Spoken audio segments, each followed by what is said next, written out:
My son told me to dress up for Mother's Day. So I did, like a woman who still believed she mattered. Then his wife's mother stepped into my living room in a gold gown, smiled gently, and said, "Son-in-law, I'm ready for our dinner." And that's when my own son looked at me and asked, "Mom, did you really think this was for you?" Before I tell you what happened next, I'd be grateful if you subscribed and shared where you're listening from. These stories aren't fiction to me. They're pieces of a life I've actually lived, and your presence here means more than you know. My name is Helen Crawford. I'm 66 years old, widowed for 6. The house is quiet now. Not peaceful quiet, just empty quiet. I still wake up at 6 every morning. No alarm, no reason. My body just remembers. For 40 years, someone needed breakfast. Now, no one does. I shuffle into the kitchen, knees stiff, back slow. Coffee for one. Always one. The table still has 3 chairs. I've thought about moving one to the basement. I never do. It feels like removing proof that we once filled this room with noise. Daniel used to run down those stairs. Tall, loud, always hungry. "Mom, what's for dinner?" I used to pretend to be annoyed, but inside, I loved it. After my husband passed, Daniel was 17. Too young to lose his father. Too young to see me fall apart. So I didn't. I worked mornings at the pharmacy. Evenings at a tailoring shop. I ironed uniforms at midnight. Hemmed dresses at 2 a.m. Just so Daniel could attend college without loans. I don't remember sleeping much back then, but I remember pride. He graduated. Good job, stable income, nice house, nice car, and slowly, fewer visits. Calls became shorter. "Busy, Mom, I'll call you later." Later rarely came. I defended him. Always. He has responsibilities. He's building his life. That's what mothers tell themselves. But something shifted after he married Chloe. Her mother, Margaret, was polished, elegant, confident. Daniel visited her every Sunday. Flowers, wine, long lunches. I found that out by accident. I drove past her street one afternoon after grocery shopping. Daniel's car was parked outside. He was trimming her hedges, laughing, present. I stopped at the corner longer than necessary. Then I drove home. That night, I ate chicken and rice alone, microwaved, overcooked. It tasted like distance. Still, I waited, because mothers wait. 3 weeks before Mother's Day, Daniel called. Not for money, not for storage, just to talk. His voice sounded warmer, almost like it used to. "Mom, I made a reservation. A nice place. You need to dress up." Dress up. I sat on my bed after the call, phone still in my hand. I didn't cry. I just felt considered. The next day, I went to the mall. I hadn't bought a new dress in years. The saleswoman helped me choose a deep burgundy one. Elegant. Subtle. I spent more than I should have, but it felt symbolic, like closing a chapter of invisibility. I told my neighbor Ruth. She squeezed my hand. About time he remembered his mother. I believed that too. Saturday night, I washed my hair carefully, painted my nails, pressed the dress one more time. Sunday morning, I barely ate. My stomach felt like a tight knot of anticipation. By 3:30, I was ready. Dress on, hair pinned, pearl earrings from my husband. I looked in the mirror. I didn't look young, but I looked hopeful. At 10 to 4, I heard a car. My heart beat fast. Ridiculous at my age, but real. I grabbed my purse, smoothed my dress, walked to the door. I truly believed that afternoon would heal something. I truly believed the silence in this house was finally ending. I didn't know it then, but that quiet hallway was the last place I would stand as a woman still waiting to be chosen. When I opened the door, Daniel was smiling, But he wasn't alone. Chloe stepped out first. Perfect hair, polite expression. And then, from the back seat, Margaret, gold evening gown, sequins catching the late afternoon sun, high heels clicking against my driveway, a silk shawl draped like she was attending a gala. For a second, my mind tried to fix it. Maybe they're dropping her off somewhere. Maybe she has plans of her own. But Margaret walked straight toward me, slow, certain, like she knew exactly where she belonged. She looked me up and down. "Oh, Helen," she said softly, "that's a sweet dress for staying in." It didn't land immediately. The insult floated there, light, almost playful. I looked at Daniel. He wouldn't meet my eyes. Margaret brushed past me, into my living room, without asking. "Son-in-law," she called brightly, "I'm ready for our dinner." "Our dinner?" Daniel stepped inside behind her. Finally, he looked at me. He gave that crooked little smile, the one he uses when he's uncomfortable. "Mom," he said lightly, "did you really think this was for you?" The words didn't feel loud. They felt small, casual. That's what hurt.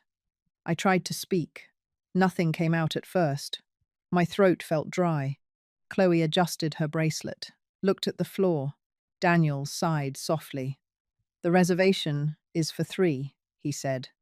Chloe, Margaret, and me. 3. I replayed our phone call in my head.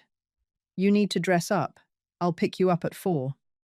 Where exactly had I imagined the rest? But you said, my voice sounded thinner than I expected. He cut in gently. "I'm picking you up to drop off some boxes in your garage. We're remodeling. We need the space." "Boxes." That was why he came early. Margaret laughed softly. "Oh, Helen, you can't assume these things." "Assume." Chloe finally spoke, barely above a whisper.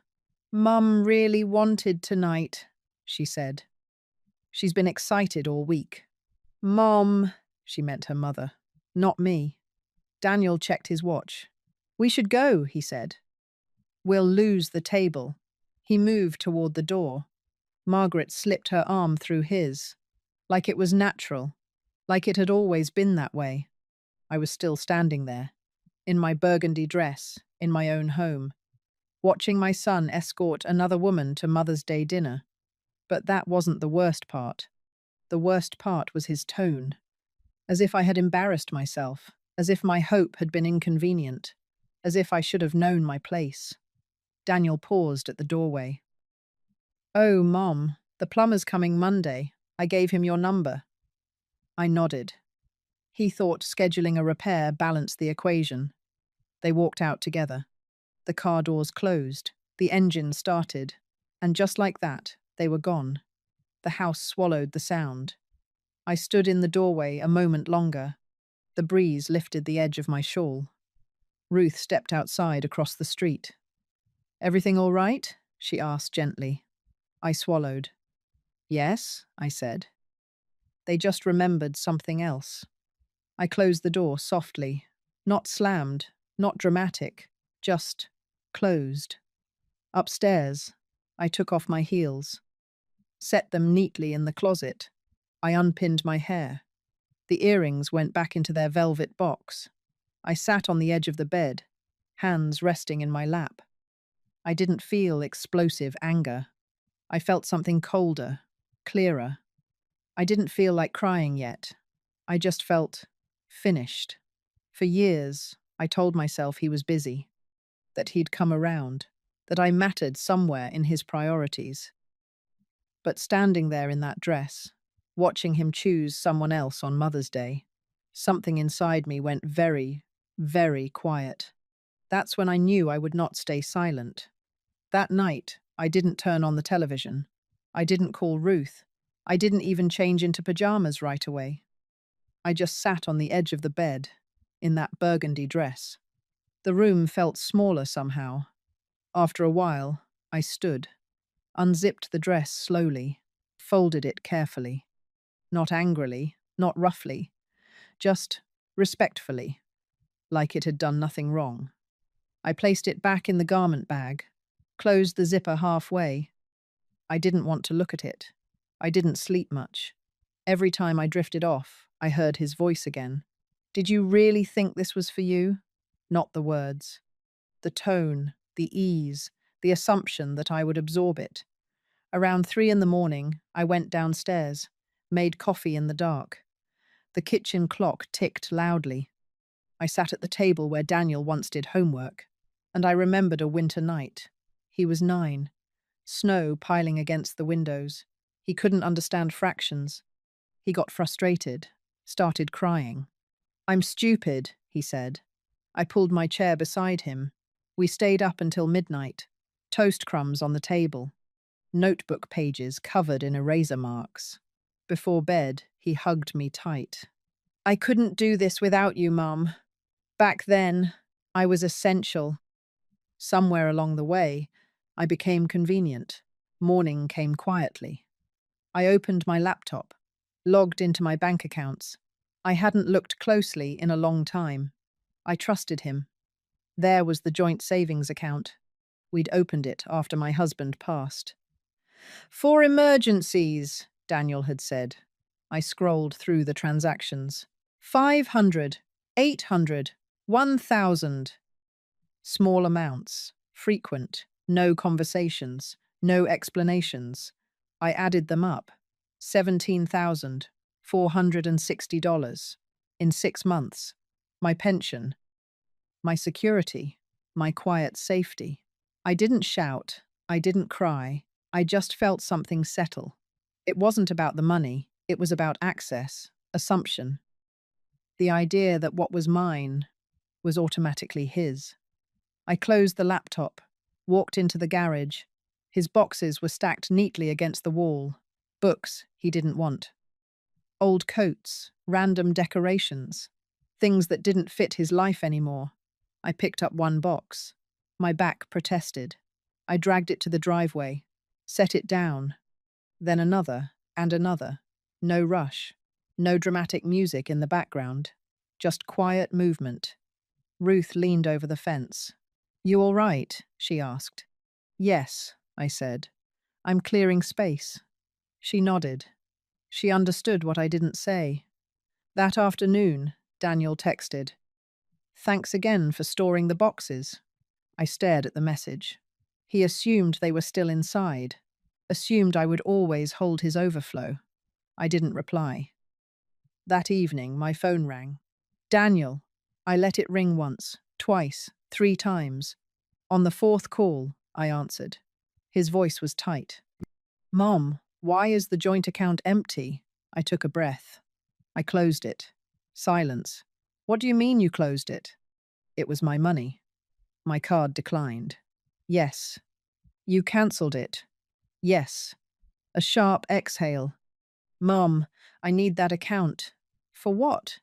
He hesitated. An investment. Of course, there's always something urgent.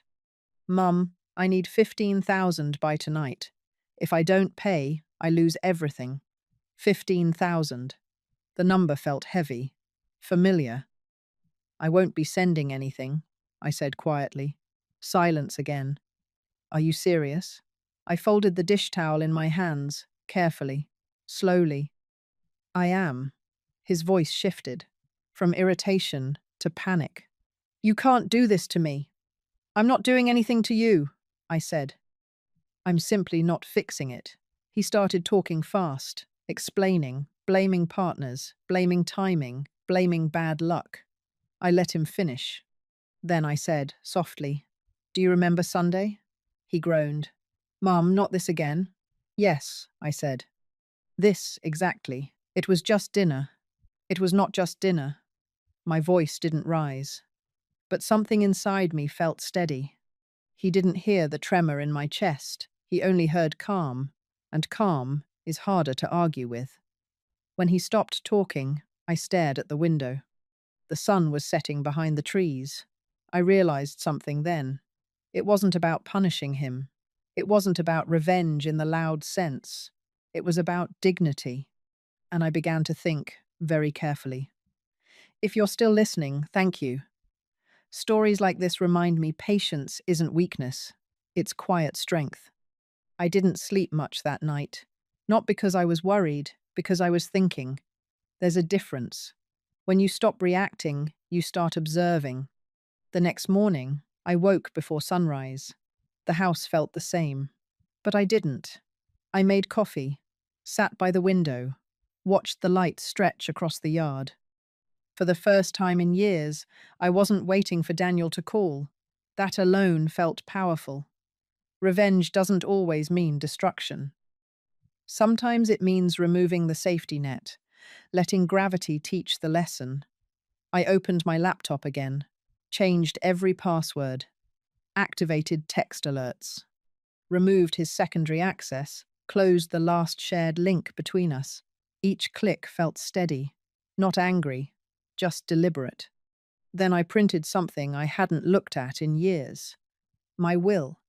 Daniel had been the primary beneficiary. Everything simple, automatic, assumed. I scheduled an appointment with my attorney.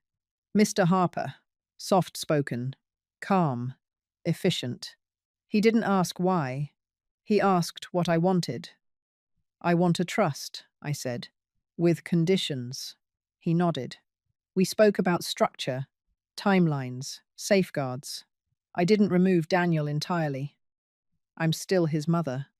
But I removed immediate access. No emergency withdrawals, no silent transfers, no blurred boundaries. If he wanted support in the future, it would require responsibility. That was step one. Step two was quieter. I expanded my life, joined a reading circle at the library, signed up for a watercolor class, started walking every Tuesday morning with a small group from church. Daniel had always assumed my world revolved around him. Now, it revolved around me. And word travels, through neighbors, through casual comments. Your mum seems busy lately. She looks different. He heard it. Of course he did. He called one afternoon.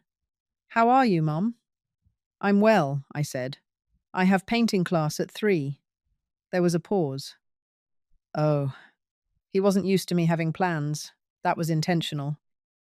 Because the title of this story, My Son Booked a Luxury Mother's Day Dinner, just not for me, was never just about one meal. It was about years of imbalance.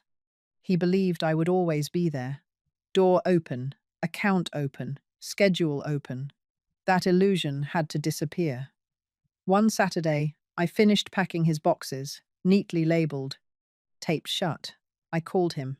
You can pick these up this afternoon. Can you just hold them a bit longer? He asked. No, simple, clear. He arrived later that day, loaded the boxes without much eye contact. He looked unsettled, like something fundamental had shifted. It had. When he brought up the 15,000 again, I didn't debate. I won't fund risks I wasn't included in, I said. He tried a softer tone. You've always helped me. Yes, I replied. And that's part of the problem. Silence. For once, he didn't argue. Because deep down, he knew. My revenge wasn't loud. It wasn't explosive. It was consistency. I stopped answering late-night panic calls. Stopped transferring small amounts. Stopped saying yes out of habit. And something interesting happened. He began to adjust. Not dramatically. Gradually. He sold a few things, took extra shifts, made payment plans. He stopped assuming rescue. He started calculating consequences. And I watched. Not coldly, not smugly, just quietly. Because silence, when steady, builds walls stronger than words. The stage was set. All I had to do was wait. 3 weeks passed. No frantic midnight calls, no dramatic apologies, just quiet. Then one Thursday morning, the doorbell rang. I knew it was him. You never forget the rhythm of your child's knock. I didn't rush. I finished rinsing the mug in my hand, dried it slowly, placed it back in the cabinet. Then I walked to the door. Daniel stood there. No suit, no polished confidence, just tired eyes and a face that hadn't slept much. "Mum, can I come in?" I stepped aside. He walked into the living room carefully, like it felt unfamiliar now. We sat across from each other, the same couch where he once napped after school. For a moment, neither of us spoke. Then he exhaled. "I lost it. I waited. The investment," he said. "It was a scam. They vanished." His voice cracked just slightly. "I put in 30,000. Savings, credit, everything." I didn't interrupt. He rubbed his forehead. "I thought I could fix everything fast. Double it. Clear the debt. Fix everything fast." That had always been his pattern. Urgency, risk, rescue. And for years, I had been the rescue. "I thought you'd help me," he admitted. Like always, there it was. Not accusation, expectation. "I know," I said quietly. He looked at me then. Really looked. "I was wrong about Mother's Day," he said. "I knew it when I saw your face."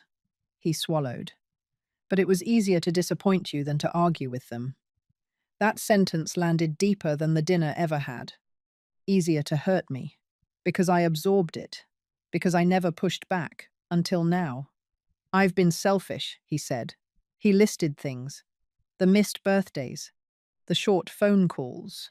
The silent withdrawals from the joint account. He didn't defend them, he just named them. And when someone names their fault, it changes the air.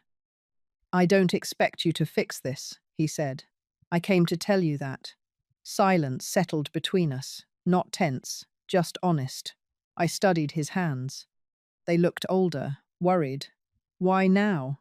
I asked softly. He hesitated. "Because when you said no, I realized I never imagined you could." That truth stung, but it was accurate. He had never imagined boundaries. "I thought you'd always be there," he said. "Like insurance." Insurance. I let the words sit between us. Then I stood, walked to the hallway cabinet, took out an envelope. I placed it on the coffee table. "What's this?" he asked. "Read it." He opened it carefully. Inside was a summary of the trust. Structured, conditional, thoughtful, no immediate access, no emergency withdrawals. Everything deliberate. "You changed it," he said quietly. "Yes." He looked at me. Not angry, just aware. "I didn't remove you," I added, "but I removed assumption."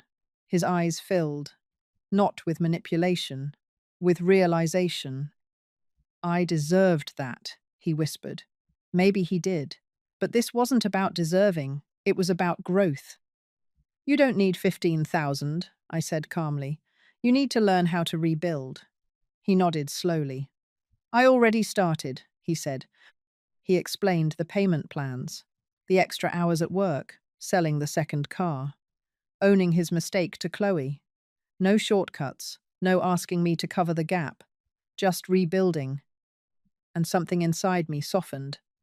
Because revenge done right doesn't destroy someone, it forces them to stand on their own.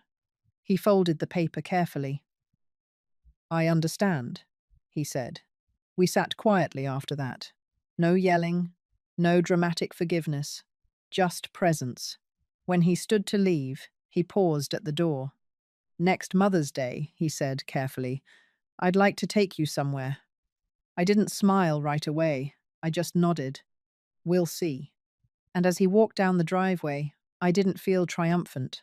I felt balanced. Because sometimes the loudest moment in life is when you choose not to shout. And in that steady silence, I finally felt free. A year passed, quietly. Not perfectly, but honestly. Daniel kept his word more often than before. Lunch on Sundays, short calls mid-week. Sometimes he forgot, and when he did, I reminded him. Not with tears, not with guilt, just calmly. That was the difference. I wasn't waiting by the window anymore. I wasn't rehearsing conversations in my head. I had my painting class, my walking group, my reading circle at the library. My world felt fuller. And when you stop shrinking yourself for someone, They begin to see your full size. On Mother's Day this year, he arrived early. No entourage, no sequins, just him. He held a small bouquet. Simple flowers, the kind I've always liked. I made a reservation, he said. For two. He didn't tell me where. But when we pulled up, I recognized the building immediately. White tablecloths, valet parking, the same restaurant, the same one from that painful afternoon. The same one from the title of this story. My son booked a luxury Mother's Day dinner, just not for me. This time, it was for me. We sat across from each other. No distractions, no divided attention. He listened more, spoke slower. There was no grand apology speech, no dramatic tears, just something steadier. Respect. Not because of the restaurant, not because of the flowers, but because he had earned the seat across from me, and I had earned my boundaries. Halfway through dinner, he reached across the table. I didn't understand what I was doing, he said quietly. I thought love meant you'd always fix things. I shook my head gently. Love isn't fixing, I said. It's learning. He nodded. We didn't rush the meal. We didn't check our phones. We just talked. About ordinary things. Work, neighbors, memories. And I realized something important. Respect, once lost, can be reclaimed, if you're patient enough to let consequences teach what lectures never could. I never reopened that joint account. I never transferred that 15,000, and I never apologized for saying no. Because love without dignity turns into resentment, but love with boundaries becomes peace. Maybe justice isn't loud. Maybe it isn't dramatic. Maybe it's simply sitting across from your child and knowing you are no longer invisible. And for the first time in a long time, I slept peacefully that night. If this had been your child, would you have said no? Tell me in the comments, and if this story spoke to you, I'd be honored if you subscribed for the next one.